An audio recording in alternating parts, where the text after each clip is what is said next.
It's that time again. Oh yeah, babies.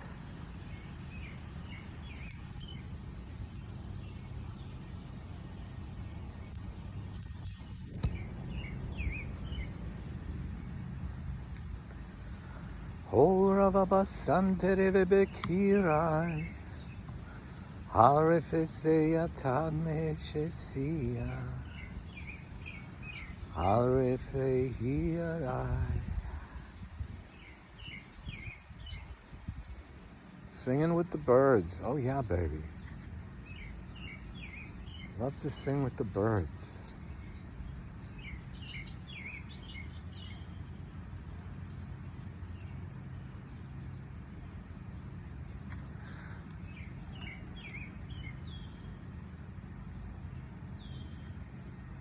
You know, because I like to study the sounds of nature that God has given us.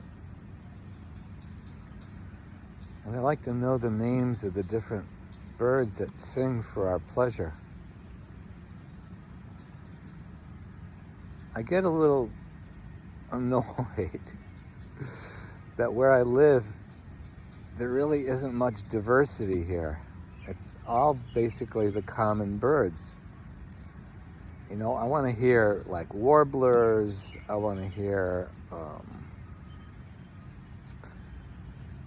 you know, different sparrows, etc., orioles, whatever. But instead, mostly what I hear here is blackbirds, robins, house sparrows, and that's pretty much it. Those three are like the main ones. Blue jays,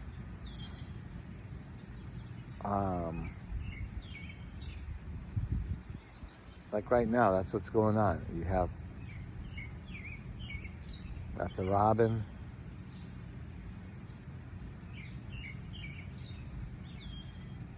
That high note there, that was a blackbird.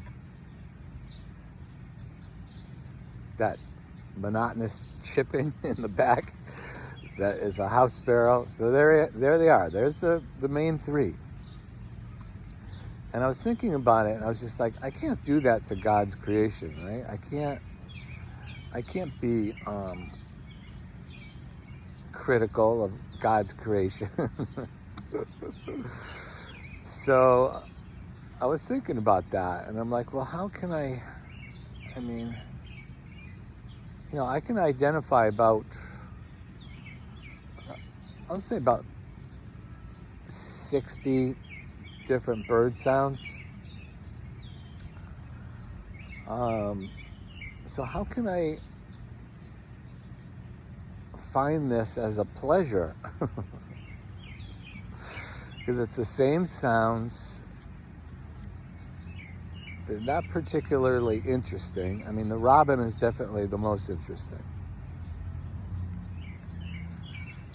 And so I was thinking about how to, like, what is the metaphor there? At least there should be a teaching here, right? And I was thinking that teaching is God has given us all a unique voice that needs to be heard. And the more we discover who we truly are, the more that voice will stand out among all the common voices. And I think that's a pretty good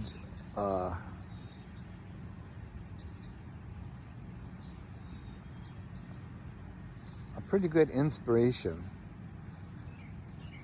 to discover what it is that we truly need to bring out into the open so that people can marvel at the work of God in our lives.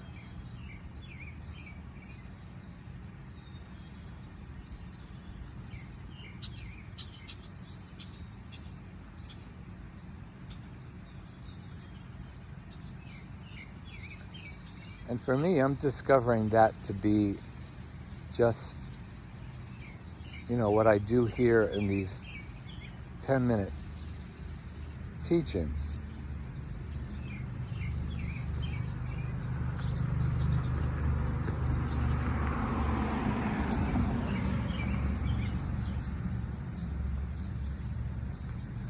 And that is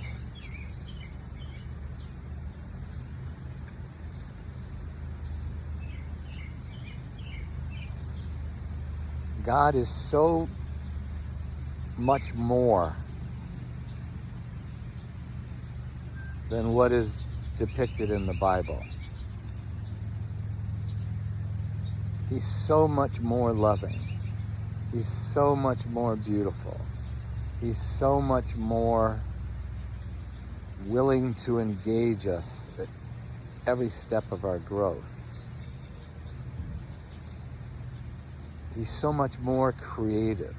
He's so much more diverse.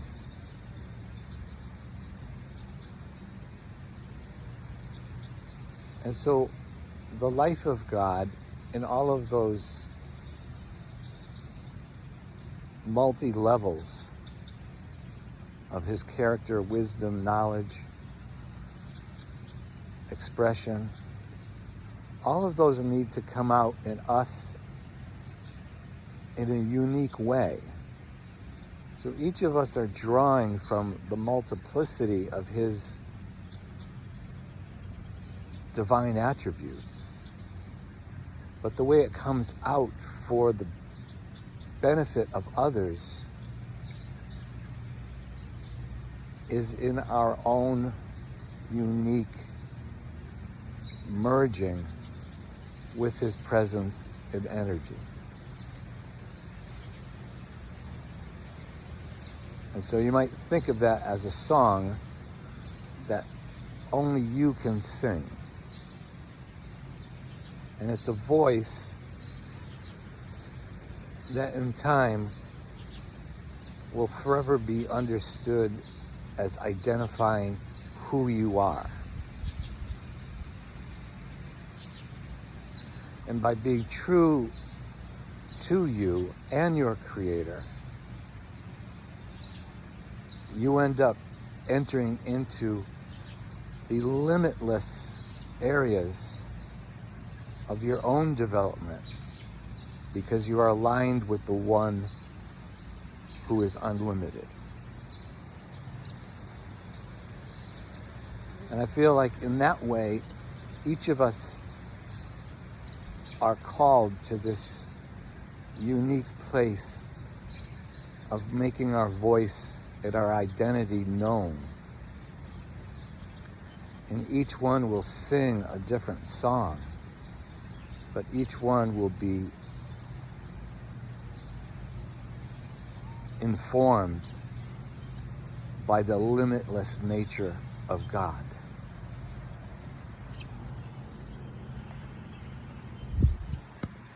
Yeah, baby. Just like that. So that's my way of appreciating the blackbirds, robins, and house sparrows that surround me. In fact, anytime I hear one that's not one of those three, I get excited because it's like, oh, somebody's visiting, or somebody else is joining the chorus who's usually quiet. You know, it could be some of these common voices are, because they're so common, they sort of intimidate the less common voices.